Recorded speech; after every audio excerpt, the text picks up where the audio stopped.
pala sa kanya. Ano masasabi mo, te? Dahil may nagsasabing walang utang na loob daw.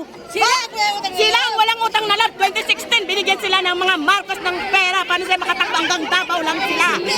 Ako, Mindanao ako ha. Marcos Benito ako, 1970. Sila ang walang utang na loob sa mga Marcos. Gusto lang nila magkamkam sila ng salapi. Totoo daw, pera-pera lang daw. Sila yon. Kami wala kaming pera hanggang ngayon nga po eh. Baryo lang po.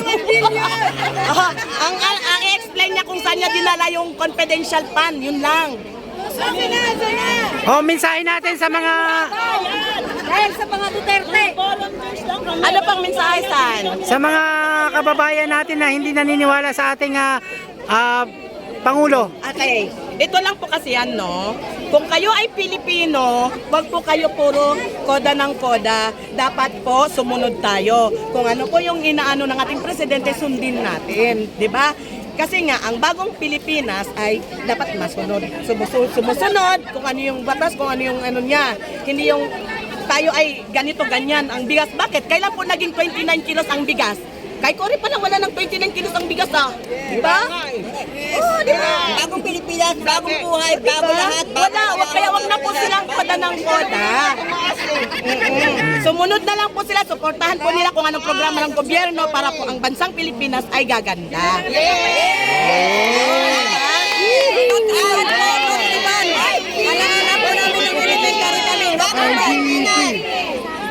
At excuse me po, hindi po kami bayad. Actually, last September 7, kami pa po yung nagbigay.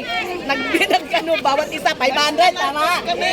Nag-convention kami sa isang bansa Pilipinas. Kami pa po ang nagbayad. Ayan, kami. Mayroon pa kami mga naka-Pilipinyana pa kami. Hanapin niyo po yung Linares, nalabas doon. Ako 1,000 dinunit ko. Kami pa po yung nagdo-donate, hindi kayo yung binabayaran.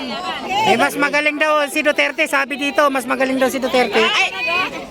Sana nga kung magaling si Duterte nila, no? Dahil sinasabi nilang bangag siya po. Dapat pinakulong na nila si BBM noon pa man, no? Di ba? Magaling yan, eh. Saan ka makikita? Saan ka makikita ang pedahon? Magaling siya mag-protect ng mga talagang malalaking mga ano.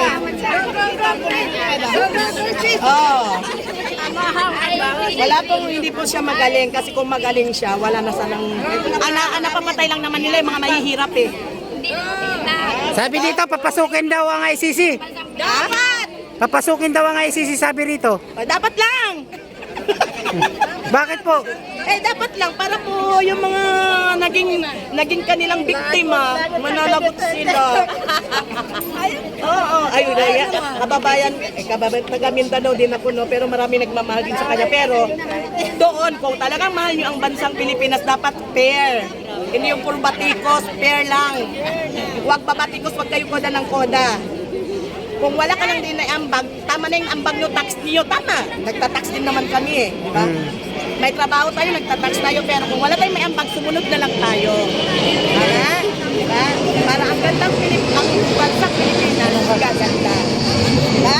Sumunod at umayon. Huwag po tayo mag-negative.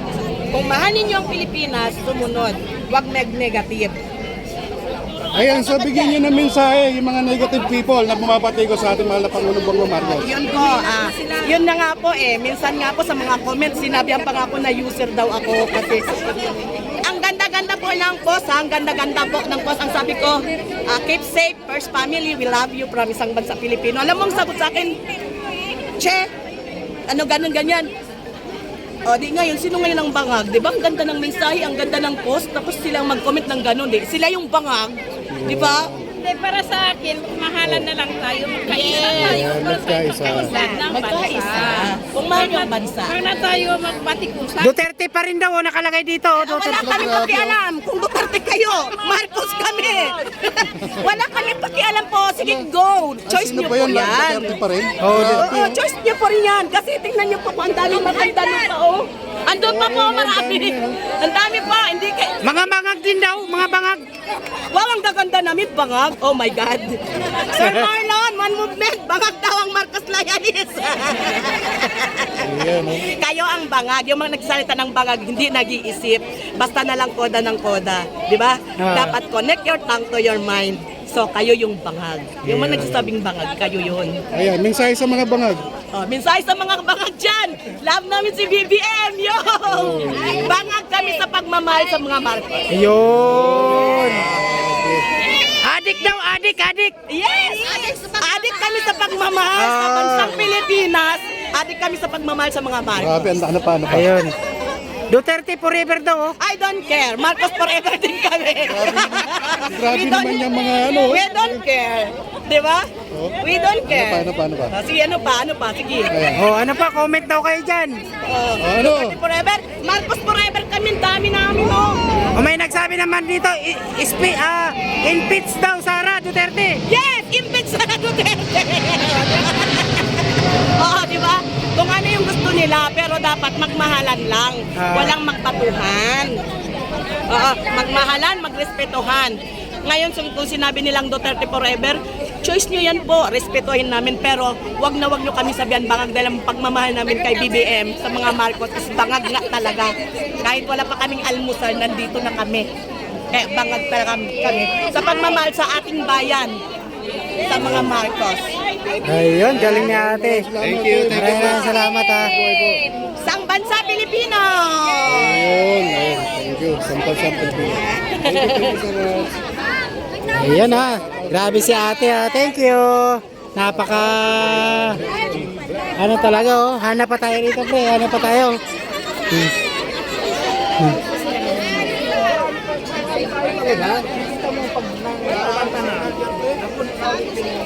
Meron. Oh, ayan, ha. Ang dami niya, no. Mga loyalista natin, no. Mga, ayan, oh. Kumakaway-kaway pa sila nanay, oh. Oh. Oh, di ba? Oh, mga bayad ba ang mga loyalista? Oh, walang bayad. Oh, walang bayad ba ang loyalista? Oh, masaya. Oh. Ako binabayaran ako ng YouTube. Oh. Oh, saka na sa pagsahod ko na, nanay? Oo. Tingnan mo yung mababa namin pag nabayaran ka na. Oo. Opo. O ano masasabi mo sa mga ano natin, mga kababayan na hindi naniniwala sa ating Pangulong Bongbong Marcos? Ayun lang yun. Sila lang yun. Okay lang. Kaming matatanda, wala na sa amin namin yun kasi malapit na rin kami pupunta ng ibig. Okay sa amin yun kung ano mang bahala na si Lord. Marcos pa rin. Bahala na si Lord. Opo, Marcos pa rin. Oh, Marcos pa rin. Alas